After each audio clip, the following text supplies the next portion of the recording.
I lay on the stone bed of the sacred infirmary, trembling violently. Every doctor in the Wind Kingdom was on edge for my sake.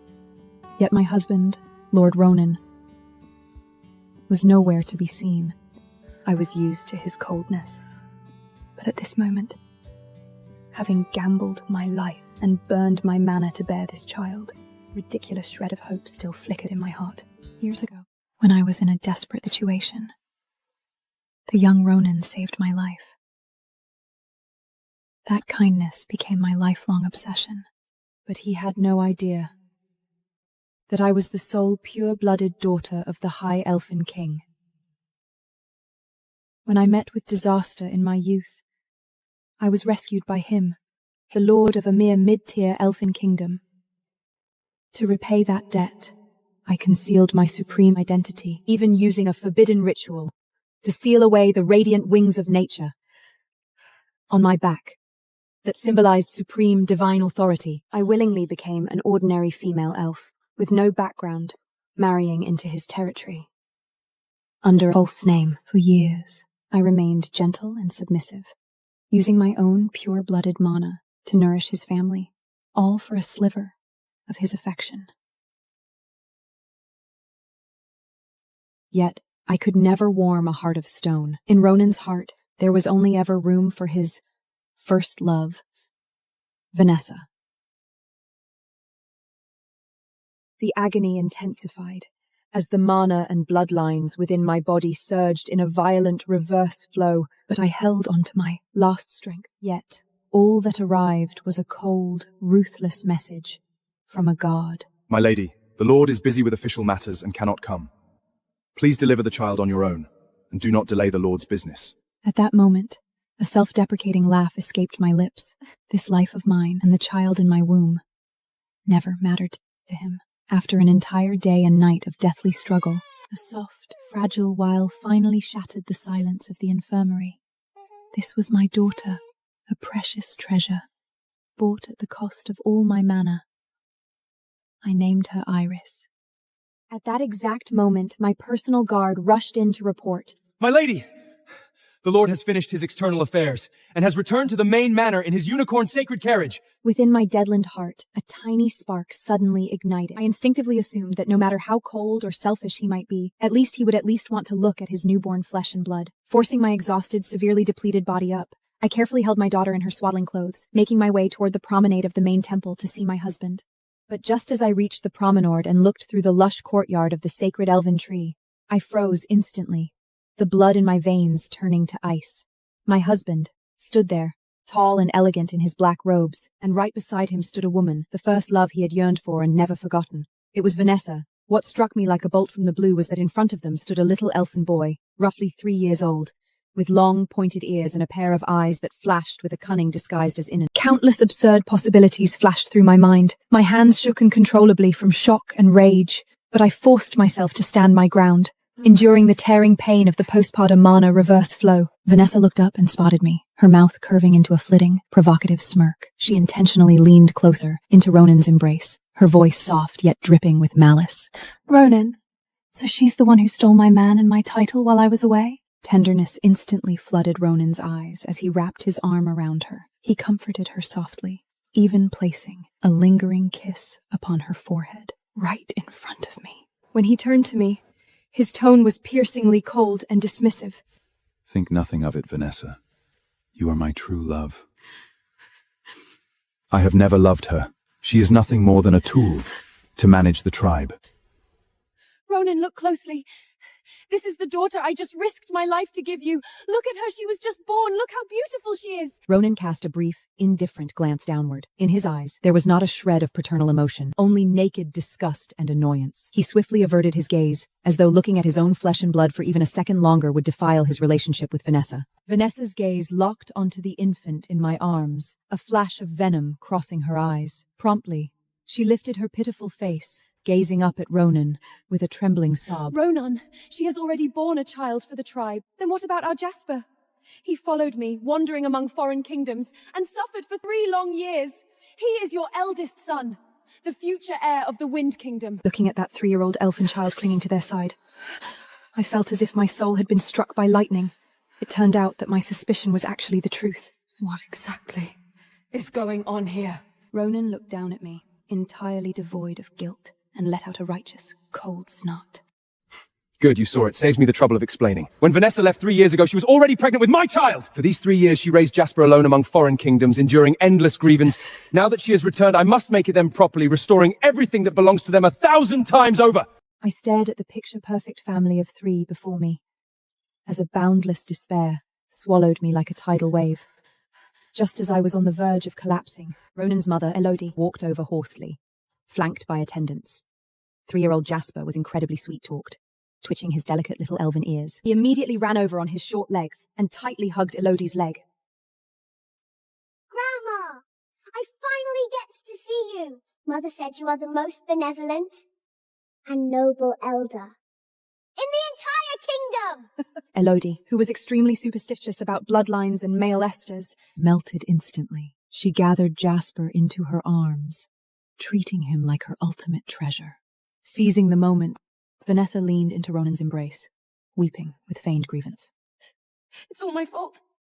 If I had been stronger, your perfect grandson wouldn't have spent 3 years starving in exile. Elodie's heart ached for them. She snapped her head around to look at me with my deathly pale face and my weakly wailing daughter, her eyes instantly turning into daggers of piercing disgust. You nearly died just to produce a magicless, useless girl? What a pathetic waste! Pack up that defective brot and drag yourselves to the Withen Tower at the border right now! I won't let you bring your bad luck near my precious grandson. Ronan, Iris is your flesh and blood too. How can you just let them trample all over us? But Ronan's face remained completely indifferent, his tone dripping with disdain. Mother is right. Jasper is the future and hope of Wind Kingdom. The daughter you gave birth to has a dull divine mark. She is utterly unworthy of living in the main manor. Going to the tower is your only option.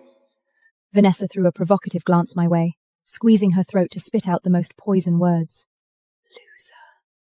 Since you possess no noble bloodline, Staying here will only bring you self-inflicted humiliation.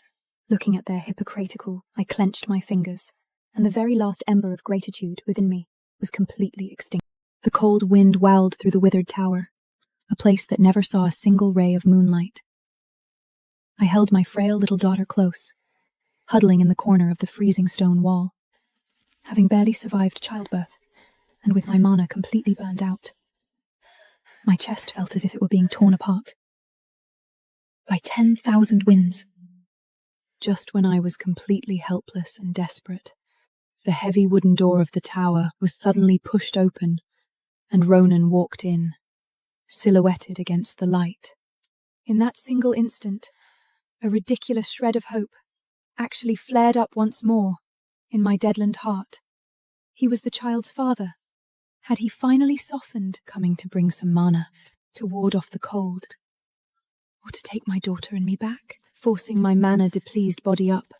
My pale lips trembled. Did you come to see Iris? She caught a chill, and the divine mark on her forehead is growing weaker and weaker.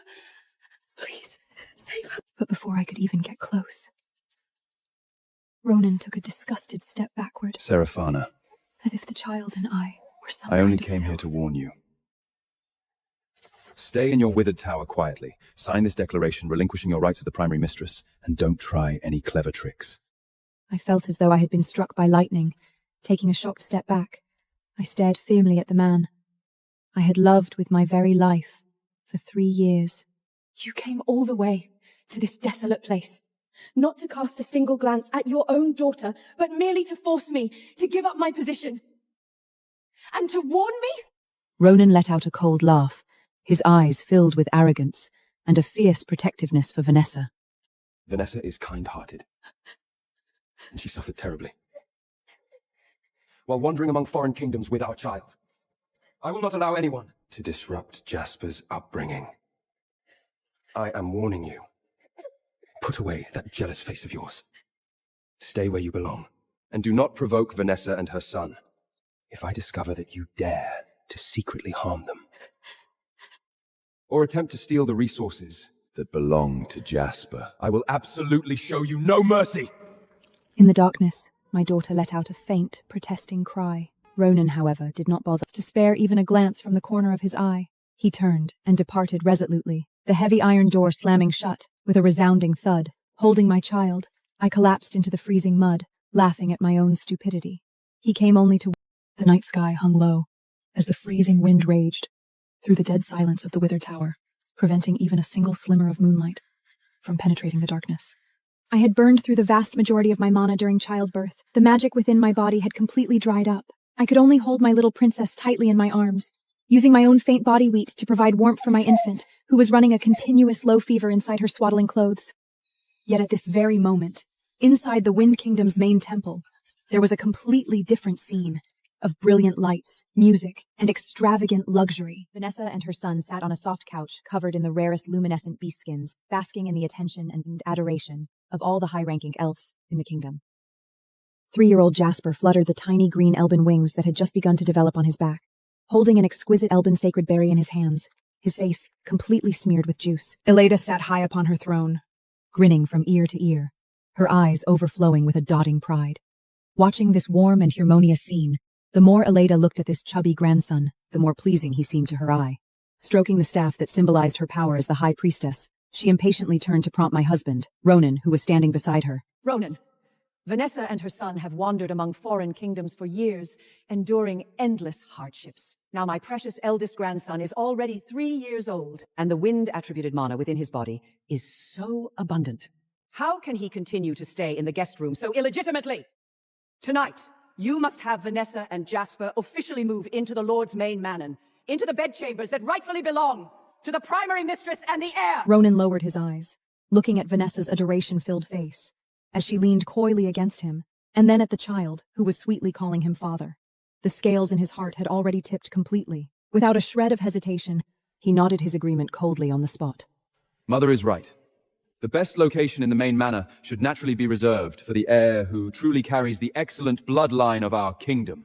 Seeing her son agree so readily, Aloy's face flushed with even more delight. Standing up haughtily while leaning on her staff, she addressed all the tribal high officials present in a grand, supreme tone. Not only that, Wind Kingdom has thrived to this day, and our bloodline is supreme. Jasper is exceptionally bright, displaying astonishing magical talent at such a tender age. He deserves the recognition of all kingdoms! I propose that in 3 days, we hold the most grand and magnificent official announcement celebration for 3-year-old Jasper. We shall high-profilely declare him as the primary heir of our Wind Kingdom's future! In 3 days, Jasper would be declared the primary. Following her move into the main manor, Vanessa began to carry herself entirely as the queen of the Wind Kingdom. Dressed in extravagant silks, she glided through the temple flanked by her entourage, soaking in the endless, shallow flattery. Yet a stubborn sliver of anxiety remained buried deep in her chest. Whenever night fell, she would catch Ronan standing on the balcony, staring with a conflicted expression towards that dark, desolate, withered tower. Though he spoke with absolute coldness, subconsciously, he still harbored a faint trace of worry for my baby and me, a worry he refused to admit even to himself. This lingering gaze made Vanessa's jealousy and paranoia grow wild. As long as my daughter and I were breathing, her position and Jasper's future would never be safe. An opportunity presented itself sooner than expected. Early this morning, desperate to give my frail daughter a single drop of clean water, my completely helpless self was forced to drag my broken body out of the tower, heading deep into the woods to harvest pure spring water filtered by ancient divine marks. Learning of this, Vanessa's eyes turned ice cold. She knew her moment had arrived. She quietly dismissed the guards around the main manor, taking only a few of her most ruthless confidants, as she slipped into the dark, abandoned, withered tower. The wooden door creaked open, letting in the piercing chill. Vanessa stepped over the debris, advancing slow pace by slow pace, until she stopped right in front of the primitive stone bed. Inside her swaddling clothes, newborn Iris was sleeping soundly. Though her little face was pale, the faint golden divine mark shimmering on her forehead radiated an undeniable nobility and purity, a mark that made Vanessa's eyes burn with pure envy. You pathetic little freak. You think you're worthy of Ronan's blood? If you want to blame anyone, blame your useless mother. The mask of innocence slipped from Vanessa's face, her eyes twisting with pure malice. From her wide sleeve, she slowly pulled out a porcelain vial that emitted an eerie green glow. Inside was a forbidden, lethal toxin she had purchased at an exorbitant price from the black market. Soul-eating elixir, specifically designed to dissolve a newborn elf's mana core and cause their soul to rot away inch by inch. With a trembling hand, she popped the cork and violently clamped her fingers over my baby's fragile jaw. The sharp pain forced my sleeping princess to snap her eyes open, letting out a weak, agonizing cry. But Vanessa was entirely unfazed. With a distorted, demonic sneer, she forced the entire bottle of icy corrosive poison straight down my infant's tender When I returned to the withered tower, thoroughly exhausted, and clutching that tiny container of pure spring water tightly to my chest, what greeted me was not the gentle sound of my daughter's breathing, but a deathly silence. My heart skipped a beat, and a boundless panic instantly seized me in a death grip. I practically crawled and scrambled my way toward that freezing stone bed. Iris, Mommy is back. The moment my trembling hands pulled back the swaddling clothes, the sight before me caused me to drop into an abyss of ice. Her originally pink little face was now completely white, even faintly tinged with an eerie, sickly green, deathly energy. What truly shattered my soul was that the faint golden elven divine mark on her forehead, which had been flickering softly, was now darkened across a massive area. Iris! Wake up. Look at Mommy. Don't scare Mommy. Sprinting once more toward the Wind Kingdom's infirmary. I slammed the infirmary doors open with immense force. The sitting doctor took one look at the infant in my arms, who was hanging on to life by a mere thread, and his face instantly changed color. His hands trembled as he probed the fluctuations within my daughter's body, his eyes filling with horror. Heavens! This is the forbidden poison that destroys the mana core! The child's natural core is withering away, inch by inch. She is in critical danger and will not survive past half a month. The doctor's words were like a massive hammer, smashing my heart to the point where I wished I could die on the spot. To suppress this aggressive toxin, we must immediately inject a powerful, compatible mana from her father's kingdom to protect her heart path. Otherwise... Trembling, I closed my eyes, disregarding any cost. I forcibly reversed the remaining essence within my body, frantically activating the soul transmission unique to the elven race, a connection never lightly opened unless it was a matter of life or death. Rowan, save our daughter! Save our daughter! From the other end, there was only a deathly silence, followed by a completely heartless rejection. Rowan had actually severed my soul transmission, treating my soul cry for hair entirely as nothing. Ronan! I beg you, connect to me.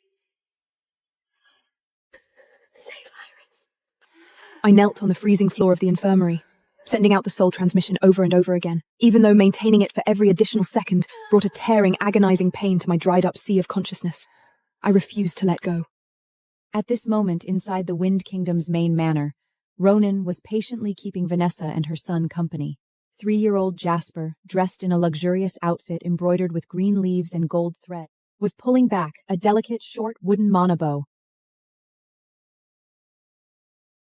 When he hit the bullseye, it drew bursts of gasps and praise from the surrounding attendants, perhaps perturbed and annoyed by my weeping, blood-soaked pleas that continuously echoed in his mind like an act of self-mutilation after coldly cutting it off over a dozen times. Ronan finally accepted the connection. His phantom projection materialized in midair, looking down at my battered and wretched form from a great height, his eyes filled with absolute impatience and disgust. Seraphana, haven't you thrown enough of a tantrum? Is the soul transmission something you use as a prop to throw jealous fits? Ronan, no.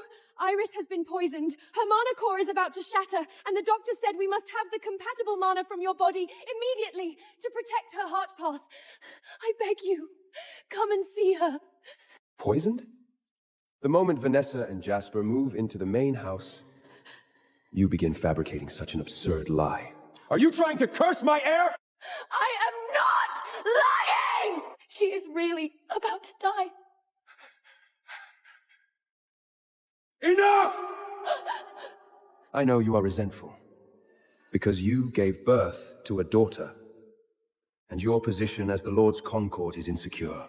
But I am warning you, do not use a child as an excuse to disturb me.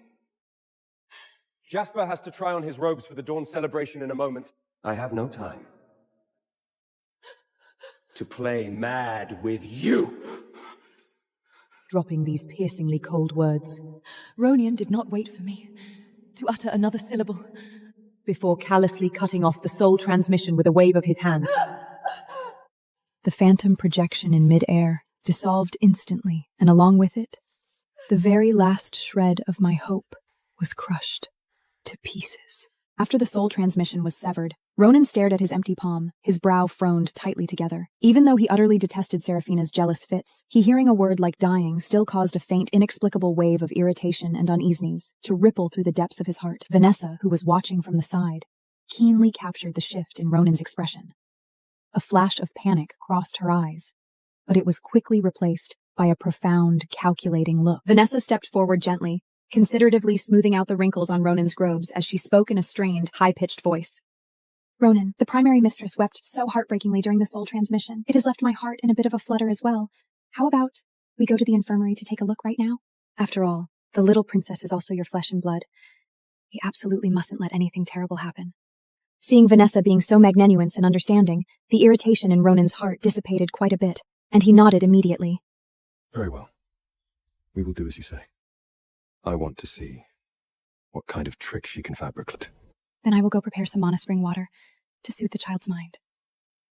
Wait for me a moment. Vanessa turned around, and the moment she was at an angle where Ronan could not see her, the tenderness on her face instantly transformed into a twisted, venomous malice. She did not go to prepare any spring water. Instead, she dispatched Trustficent carrying heavy gold mana crystals to secretly bribe the doctor who had received Iris. When Vanessa accompanied Ronan and arrived at the infirmary in a hurried rush, she took advantage of a gap while Ronan was speaking with the nurses outside, using the excuse of checking in, first to stealthily slip into the patient room ahead of him, entirely unnoticed. Staring at the infant on the hospital bed who was hanging on to life by a mere thread, the divine mark on her forehead flickering errantly. A ruthless gleam flashed through Vanessa's eyes. She pulled an advanced, consecutive illusion potion from her sleeve, a formula capable of temporarily suppressing toxicity and forging a false appearance of health. Pinching the little princess's delicate neck, she poured the illusion potion down without the slightest hesitation. The instant the illusion potion entered her mouth, the sickly green deathly energy on the little princess's face began to recede rapidly, and the divine mark that was on the verge of cracking eerily smoothed over. Even her burning body temperature began to return to normal at a rapid pace. Aside from falling into a deep slumber, she looked exactly like a healthy infant who had merely caught an ordinary chill and was sleeping peacefully. The moment Ronan pushed open the door to the patient room, I was collapsed by the bedside, my eyes filled with absolute disbelief as I stared at my daughter. Just moments ago, after Vanessa came in, under a false pretext, the deathly energy on Iris's face suddenly vanished. Even her shriveled, divine mark smoothed out. Ronan stepped forward with a freezing expression. He only touched her forehead. Irisa, her temperature was normal, her breathing was steady. Then he whipped his head around, staring dead at my deathly pale face. His voice was sharp, cutting, and poisoned. Seraphina! This is the life-threatening danger you spoke of? This is the shattered core you claimed? Her temperature is normal. Her breathing is steady. As the Lord's Concord, you dared to deceive me. Using your newborn daughter as bait for a jealous tantrum. You disgust me. Looking at his furious face, my entire body turned cold. No! Ronan, listen to me! Just moments ago, she was not like this. It was Vanessa! She came in just now. She fed something to Modell. But Ronan did not believe me for even a second. So I turned to the doctor beside us, as if he were my last saving straw. Doctor, speak up! You clearly told me. Had been struck by a forbidden poison. You said it was destroying her core, and she would not survive half a month. But the doctor, who had been pale with terror moments ago, had already accepted Vanessa's massive bribe. He did not dare look at me. Then, syllable by syllable, he pushed me into the abyss. Reporting to the Lord, the little princess merely caught a bit of a breeze, but there may be double. It is only ordinary discomfort. The primary mistress is unsettled after childbirth, overly sensitive and blowing a small matter out of proportion. My entire world shattered like a bolt from moments of blue. How could it... Watching me fall to the ground in a disheveled, helpless state. Vanessa, hidden just behind Ronan, let a fleeting, venomous smile of triumph play on the corners of her lips. Then, stepping forward at the perfect moment, she submissively wrapped her arm around Ronan's, practically melting half her body into his embrace. While casting feigned looks of pity at the little princess on the sickbed, she continuously blew poisonous whispers into Ronan's ear. Ronan, don't blame the primary mistress too much. Iris is a girl after all, born with a weak constitution. It is only natural she panicked when a minor chill threw the child into such a state. It's just, the primary mistress is far too sensitive. Always catching at shadows, and blowing minor inconveniences entirely out of proportion. She looked up, her eyes brimming with tenderness and adoration. Jasper's succession ceremony is in just 2 days. That is the true matter of gravity for the kingdom's legacy. We cannot let Seraphina delay your proper business over these trivial backyard squabbles. Let us return to the main manor. We shouldn't let her hysteria ruin our precious time with Jasper. Ronan averted his eyes in disgust, refusing to grant even half a glance to his biological daughter on the sickbed. Vanessa, you are the one who is truly sensible. Come, let us return. And ignore this mad woman.